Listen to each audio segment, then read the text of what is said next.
कोयानिकल की तारीख में प्रधानमंत्री नरेंद्र मोदी का बर्थडे है। पूरी तैयारियां की गई हैं, लेकिन प्रधानमंत्री नरेंद्र मोदी का सफर कैसा रहा ये भी आपको समझाते हैं। दरअसल नरेंद्र मोदी ने बीजेपी में जनता से जुड़ने के तरीकों में क्रांतिकारी बदलाव किया। नरेंद्र मोदी ने सियासी यात्राओं की परंपरा शुरू की। लोक शक्ति यात्रा में प्रधानमंत्री मोदी तब सिर्फ एक कार्यकर्ता और एक आरएसएस प्रचारक के तौर पर, स्वयंसेवक के तौर पर काम करते थे। इस यात्रा में मोदी ने लोक फलों और धन तुला जैसे अनूठी पहल की। इन यात्राओं में ही उनकी तरफ से कुछ अनोखे प्रयास भी किए गए, जैसे एकता यात्रा में पतंग पर चलो कश्मीर और वंदे मातरम जैसे सरल लेकिन प्रभावशाली नारे लिखे गए, जिसका व्यापक संदेश जन जन तक पहुंचा।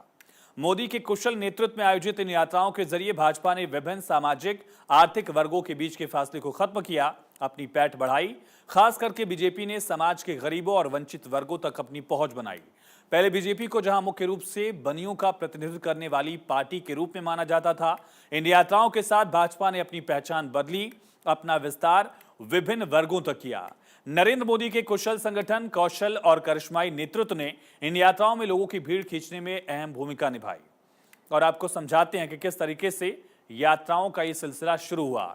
आरएसएस स्वयंसेवक के तौर पर मोदी ने कई यात्राएं शुरू की। 1983 में एकात्म यात्रा, नरेंद्र मोदी ने वीएचपी की गंगा जल रथ यात्रा के गुजरात चरण में भाग लिया, जिसका मकसद प्रत्येक हिंदू घर और गांव में गंगा जल पहुंचाकर हिंदुओं के बीच एकता को बढ़ावा देना था।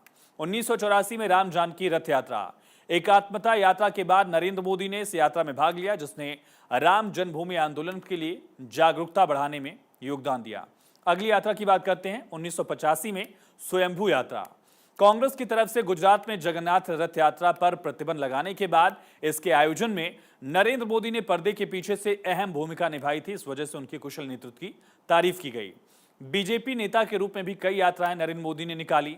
1987 की न्याय यात्रा, नरेंद्र मोदी ने मजदूरों के अधिकारियों और स्वच्छ पेयजल की वकालत करते हुए गुजरात में गंभीर सूखा संकट और इस मुद्दे पर न्याय रथ निकाला। मोदी ने गरीबों के अधिकारों के लिए लड़ाई लड़ी और उन्हें उन सरकारी लाभों के बारे में जागरूक किया जिनके वो के विभाजनकारी खाम, यानी क्षत्रिय, हरिजन, आदिवासी, मुस्लिम। इस खाम आंदोलन के दौरान और गुजरात में सांप्रदायिक हिंसा के दौर में नरेंद्र मोदी ने आदिवासी और दूरदराज के क्षेत्रों में रहने वाले लोगों को एकजुट करने के लिए लोक शक्ति रथ यात्रा निकाली। यात्रा ने गुजरात के 10,000 गांव का दौरा किया और लोगों के बीच भाजपा और सत्ता में कांग्रेस सरकार के भ्रष्टाचार के बारे में जागरूकता बढ़ाने में काफी मदद की। 1990 की सोमनाथ अयोध्या रथ यात्रा से आप सभी परिचित हैं ही।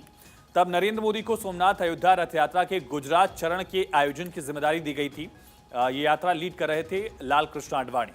ये यात्रा अयोध्या में राम मंदिर के निर्माण के लिए थी। नरेंद्र मोदी ने पूरी यात्रा के दौरान कठिन परिश्रम किया गुजरात फेज के दौरान, और इसी दौरान नरेंद्र मोदी ने नवरात्रों का जो अपना पूरा उपवास था उसे भी पूरे नियम कायदे के साथ पूरा किया। अगले साल 1991-92 की एकता यात्रा आती है। नरेंद्र मोदी ने अनुच्छेद 370 जो कश्मीर से सीधा जुड़ा हुआ था उसको निरस्त करने और देश के भीतर एकता और अखंडता को बढ़ावा देने के मकसद से कन्याकुमारी से देश के एक कोने से दूसरे कोने श्रीनगर तक अखिल भारतीय एकता यात्रा निकाली। इस यात्रा ने देश में बढ़ते आतंकवाद के खिलाफ जागरूकता पैदा की और आतंकवादियों से खतरों का सामना करने के बावजूद यात्रा श्रीनगर के लाल चौक पर तिरंगा फहराने के साथ पूरी हुई। वो तस्वीर भी काफी वायरल है, जहां प्रधानमंत्री नरेंद्र मोदी तब बीजेपी कार्यकर्ता के तौर पर लाल चौक पर झंडा फहराते दिखते हैं। संत सद्भाव यात्रा, गुजरात के एससी/एसटी बहुल इलाकों में इस वर्ग को बीजेपी से जोड़ने के लिए इस यात्रा की शुरुआत की गई नरेंद्र मोदी की तरफ से। ये यात्राएं थी जो नरेंद्र मोदी ने एक बीजेपी नेता के तौर पर शुरू की थी, लीड की थी। जब वो गुजरात के मुख्यमंत्री बने उस रूप में क्या यात्राएं थी भी समझिए। सबसे पहली यात्रा बतौर मुख्यमंत्री 2002 की गुजरात गौरव यात्रा थी। नरेंद्र मोदी ने गुजरात विधानसभा चुनाव से पहले इस यात्रा का आयोजन किया, जिसने भाजपा की जीत में बड़ा योगदान दिया। 2002 में कुल 182 सीटों में से बीजेपी ने 127 सीटें जीती। 2003 की कन्या केलवड़ी रथ यात्रा, सामाजिक मुद्दों पर भी यात्रा निकाली। गुजरात में बालिकाओं की शिक्षा को बढ़ावा देने के लिए यह रथ यात्रा निकाली गई थी 2003 में। उसी साल एक और यात्रा निकाली गई, 2003 की वीरांजलि यात्रा। नरेंद्र मोदी ने स्वतंत्रता सेनानी श्यामजी कृष्ण वर्मा के सम्मान में गुजरात के 17 जिलों में यात्रा निकाली। सीएम मोदी स्विट्जरलैंड से स्वतंत्रता सेनानी का अस्थि कुंभ लेकर पूरे गुजरात की तीर्थ यात्रा पर निकले थे। अगले साल 2004 की नर्मदा पूजन यात्रा, सरदार सरोवर बांध की ऊंचाई 110 मीटर बढ़ाने का फैसला किया गया था और इसी का जश्न मनाने के लिए सीएम मोदी, मुख्यमंत्री मोदी की तरफ से यात्रा निकाली गई थी। 2006 की भारत सुरक्षा यात्रा, सीएम मोदी ने आतंकवाद, अलगाववाद, खेती की समस्याओं जैसे मुद्दों के बारे में गुजरात में जागरूकता बढ़ाने के लिए यात्रा निकाली और यात्रा को कामयाब के तौर पर देखा जाता है, कामयाब यात्रा के तौर पर इसकी पहचान है। 2010 की संविधान गौरव यात्रा, सीएम नरेंद्र मोदी ने भारतीय संविधान की 60वीं वर्षगांठ के मौके पर एक भव्य जुलूस का नेतृत्व किया। जुलूस में हाथी के ऊपर एक बड़े आकार का संविधान रखा गया था, जो भारत के संवैधानिक मूल्यों और विरासत के प्रति गहरे सम्मान का प्रतीक था। बतौर मुख्यमंत्री उनकी एक और यात्रा यादगार रही, 2012 की स्वामी विवेकानंद युवा विकास यात्रा। स्वामी विवेकानंद के ऐतिहासिक शिकागो भाषण की 150वीं वर्षगांठ के मौके पर सीएम मोदी ने गुजरात के सभी विधानसभा क्षेत्रों में ये यात्रा निकाली, स्वामी विवेकानंद युवा विकास यात्रा, ताकि स्वामी विवेकानंद का दर्शन युवाओं तक पहुंचे और गुजरात के जन जन तक उनका संदेश पहुंचे और उसका लाभ लोगों को मिले। आगे बढ़ते हैं, साल 2014 के बाद से पर्यटन के क्षेत्र में भारत में क्रांतिकारी बदलाव आया है। इसका श्रेय भारत के प्रधानमंत्री नरेंद्र मोदी को जाता है। इस बात में कोई दो राय नहीं कि पीएम मोदी के विजन, उनके तजुर्बे का फायदा आज भारत के टूरिज्म इंडस्ट्री को मिल रहा है। भाजपा कार्यकर्ता के रूप में अपने शुरुआती वर्षों में नरेंद्र मोदी ने कई देशों की यात्रा की। इन यात्राओं से जो अनुभव मिला, उसका इस्तेमाल पीएम नरेंद्र मोदी ने शासन के दौरान बेहतर प्लानिंग बनाने और उसे लागू करने में लगाया। इतना ही नहीं, इसकी वजह से पर्यटन, संस्कृति और विरासत संरक्षण को लेकर भी पीएम मोदी का नया विजन दिखा। यूरोप, अमेरिका, मैक्सिको की यात्रा के दौरान पीएम मोदी ने देखा कि छोटा देश भी 3 चीजों पर फोकस कर बड़ी संख्या में पर्यटकों को आकर्षित कर सकता है, रोजगार के अवसर पैदा कर सकता है और स्थानीय इकोनॉमी को बढ़ावा दे सकता है। ये 3 मुद्दे क्या थे, ये भी समझिए। किन 3 चीजों को उन्होंने देखा। पहला मुद्दा, साफ सफाई का मुद्दा। पीएम मोदी ने पाया कि पर्यटकों पर साफ सफाई का पॉजिटिव प्रभाव पड़ता है। इसी की वजह से उस जगह को लेकर पर्यटकों का अनुभव भी हमेशा के लिए बदल जाता है। आप खुद सोचिए, किसी जगह आप जाते हैं, अगर साफ सफाई होती है तो नजरिया भी उस हिसाब से बनता है।